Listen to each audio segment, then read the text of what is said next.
салом бинандагони азиз ва хуш омадед ба барномаи хабариву таҳлили ахбори озодӣ. имрӯз 19 июн аст ва нахуст таваҷҷӯҳ кунед ба сархати мавзӯе ки ба баррасӣ гирифтаем. дар амалиёти нелегал 2024 беш аз 30 000 муҳоҷир аз Русия ихроҷ шуда, зиёда аз 100 000 муҳоҷири дигар аз вуруд ба ин кишвар маҳрум гаштааст. дилам мехоҳад вале қудрати харидориро надорам. нархи гарони меваҷот дар бозорҳои Душанбе. گیلاس هم قیمته. گیلاس کی خوردین آخرام بود؟ خیلی مرکات میداره همجاده میخورید. ва президенти Русия яке аз хешовандонашро муовини вазири мудофиа таъин намуда, камаш 13 муҳофизашро ба вазифаҳои баланди давлатӣ пешбарӣ кардааст. вазорати корҳои дохилии Русия натиҷаҳои марҳилаи аввали амалиёти нелегал 2024-ро эълон кард. вазорат мегӯяд, дар давоми як ҳафта ҳудуди 9000 шаҳрванди хориҷӣ аз Русия ихроҷ шуда, беш аз 6000 корфармо барои ҷалби ғайриқонунии муҳоҷирон ба кор ошкору ба ҷавобгарии маъмурӣ кашида шуданд. ҳамзамон дар ин марҳила аз 50 000 мавриди қонуншиканӣ дар самти муҳоҷират пешгирӣ шудааст. ба қавли вазорат, аз аввали соли ҷорӣ аз ин кишвар зиёда аз 30 000 муҳоҷир ихроҷ шудааст ки ин рақам дар қиёс ба як соли пеш тақрибан 2 баробар бештар будааст. дар 5 моҳи гузашта мақомоти пулис 100 000 муҳоҷирро аз ҳаққи вуруд ба Русия маҳрум карданд ки нисбати соли 2023 55% зиёд мебошад. ин оморҳо дар ҳоле эълон мешаванд ки ҳафтаи равон Думаи давлатии Русия ба пулис ҳақ дод шаҳрвандони хориҷиро аз ин кишвар ихроҷ кунад. аммо бе ин ҳам дар ҷараёни амалиёти нелегал 2023 ва баъди ҳамла ба толори Крокус ихроҷу манъи вуруди муҳоҷирон ба хусус муҳоҷирони тоҷик ба Русия вусъат ёфтааст. сарфи назар аз фарорасидани гармиҳо дар Тоҷикистон, сокинон аз гаронии нархи мева шикоят доранд. бархеҳо мегӯянд, аксари меваҳое ки дар Тоҷикистон мепазанд, аз ҷумла гелос, шафтолу, зардолу ва тарбуз барои мардум дастнорас ҳастанд. мақомот вазъро муваққатӣ гуфтанд. ин раду бадал дар ҳолест ки Тоҷикистон як давлати кишоварзист ва мақомот ҳамеша аз содироти мева ба хориҷа таъриф мекунанд. амир исоев ва муллораҷаб юсуфӣ ҳамин мавзӯъро пайгирӣ карданд. کدام میوه ها قیمته؟ همش قیمته. نرخ میوه این مرد را عصبی کرده است. میگوید قدرت خرید بیشتری میوه ها را ندارد. آخی یا تربوز 50 سوم 40 سوم میگه، یا خربوزه حمله را 20 سوم میگه. خیلی مردم هم پولای چومی بخور. کام پول. مشاهده ما در دو بازار کلان دوشنبه دهقان و سخاوت نشان داد که شکایت ها از گرانی میوه کم نیست. هرچند موسم پختن میوه ها هنوز ماه می فرا رسیده بود، روز 19 ایون 1 کیلو شفتالود از 30 تا 40 سامانی، گیلاس تا 50 سامانی و زیادتر، زردآلود تا 15 سامانی است. معاش میانه در تاجیکستان فعلا کمی بیشتر از 2000 سامانی می باشد. این زن راهرو به اسباب گفته خودش 1200 سامانی معاش و 360 سامانی نفقه می گیرد. قیمت‌تر. سال گذشته ارزان‌تر بود. این سال قیمت. چی ارزان بود چی قیمت؟ سیب همه چی ارزان تا 2 سومانی میگرفتیم. موزی نمیتونیم 7 سوم 5 همین سیبای معده‌اش 5 سوم. نرخ نوا ارزان‌تر شود که فرزندای ما میوه سیر شونده. سیب و نات باید قیمته. تا 25 سوم 30 سوم کیلوش. انا خیر اقلا 10 سوم 15 سوم باشد. خلق مردم باید کمتر سبک میشه. خیلی خندالک میخریم. تربوز همه ارزان‌تر. دیگرش قیمت. گیلاس هم قیمته. گیلاس کی خوردین آخرام بود؟ خیلی مرکات میداره همجاده میخورید. دیگر وقت چند خیلی بچه‌ها میبیارن میخوریم نباشد نه. مسئولین بازارها گران بودن نرخ میوه را تا جای قبول دارند، اما میگویند وضعیت روزهای نزدیک خوب میشود. این میوه‌ای که روز وارد شدن میوه‌های پیش‌پزک میباشند، البته کمتر نرخش بالاتر هستند. من هوا گرم شد، محصولاتی که پخته رسید نرخ هم پست میشود، هم محصولات زیاد وارد میشود. روز کم است، ایسو پیش‌پزک بودن کمتر نرخ قدر بلند نیست. بلند هست و با درجه وای نه، لیکن روز هوا گرم شد، محصولات زیاد پخته که وارد شد، محصولات ارزان میشود. آمار استحصال میوه در سال روان هنوز دسترس نیست، ولی مسئولین بازارها میگویند تنها افزایش محصولات میتواند نرخ میوه را پایین برد. баланд шавиш боз аз воридшавӣ вобаста аст ва худи бозор ҳам ба ҳисоби ки пиёз карш карда мо дахолат карда метавонем, барое ки мо бо вилояти Хатлон ки вилояти кишоварзӣ мебошад шартнома дорем, дар ҳолати баланд шудани нарх ворид намуда бо нархи дастрас пешкаши шаҳрвандон менамоем. меваро худи бозор нарху муайян мекунад. 70% شهروندان تاجیکستان در دهات زندگی میکنند و باغداری و کشاورزی از شغل اساسی مردم است. در شهرها ساکنان منتظرند که نرخ میوه برای آنها دسترس می شود و خود و فرزندانشان به سیر میوه میخورند. مولا رجب یوسفی امیر اسایف، آزادی دوشنبه. شما برنامه اخباری رادیو آزادی رو تماشا دارید. омбудсмени Тоҷикистон дар гузориши солонаи худ ки вазъи артиши кишварро дар як соли гузашта дар бар мегирад, камбудиҳои ҷойдоштаро баён намудааст. тавре аз ин ҳисобот маълум мешавад, зимни адои хидмат даҳо сарбоз ҳалок шудаву нисбати сарбозу афсарони зиёде барои меҳтарсолорӣ ва ё дидавшина парванда боз шудааст. мавзӯъро ҳамкорам Каю Марсиятто идома медиҳад. омбудсмен ё ваколатдори ҳуқуқи инсон дар Тоҷикистон гузориш дод, ки дар соли 2023 марги 40 сарбоз дар артиш сабт шудааст.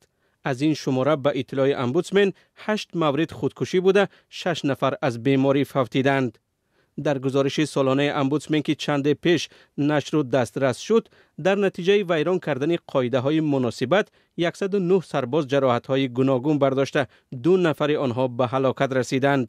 дар натиҷа нисбат ба 105 сарбозу афсар барои меҳтарсолорӣ ё вайрон кардани қоидаҳои муносибатҳои байни ҳамдигарӣ 95 парванда оғоз гардидааст. ин гузориш вазъро дар соли 2023 дар бар мегирад. радиои озодӣ дар соли гузашта дар бораи марги камаш 5 сарбоз хабар дода буд. наздикони ҳамаи онҳо мегуфтанд ки ба табиӣ будани марги фарзандони худ бовар надоранд ва хоҳони таҳқиқи мунсифона ҳастанд. ваколатдори ҳуқуқи инсон мегӯяд, дар пайванд ба марги сарбозон 12 парвандаи ҷиноӣ боз шуда 9 қазия барои баррасӣ ба додгоҳ фиристода шуд. натиҷаи онҳо маълум нест. ваколатдор бо овардани мисолҳои мушаххас навиштааст, ки чӣ гуна мақомоти қудратӣ ҷавонони беморро иҷборан боздошт карда ба хидмати ҳарбӣ фиристоданд. коршиносон мегӯянд, як сабаби гоҳо ба артиш роҳ ёфтани сарбозони бемор дар мушкили иҷрои нақшаи даъват ба хидмат аст. вақте ҷавонҳои зиёд аз хидмат бино ба сабабҳои вуҷуди меҳтарсолорӣ ё таъминоти заифи иҷтимоӣ мегурезанд, мушкили иҷрои нақша пеш меояд. дар Тоҷикистон соли 2 давра дар баҳору тирамоҳ маъракаи ҷалби ҷавонон ба артиш сурат мегирад. солҳост ки ин маърака олуда ба хабари облава ё сарбозшикор ва ё бо зур ба артиш ҷалб кардани ҷавонон аст. салом, агар хату хабар мехоҳед мо дорем. навиди бомдодӣ, сархати хабарҳо, ахбори Тоҷикистон ва ҷаҳон, гузоришҳо ва таҳлилҳо. чӣ мегузарад ва чаро? донистан, фаҳмидан аст. замима ё апи моро бигиред. رو میارم با موضوعهای دیگر. شخصی نامعلوم روز سه‌شنبه در شهر کیفی اوکراین به سمت ماشین روزنامه‌نگار و مخالف قزاق ایدو صدیقов آتش شده است.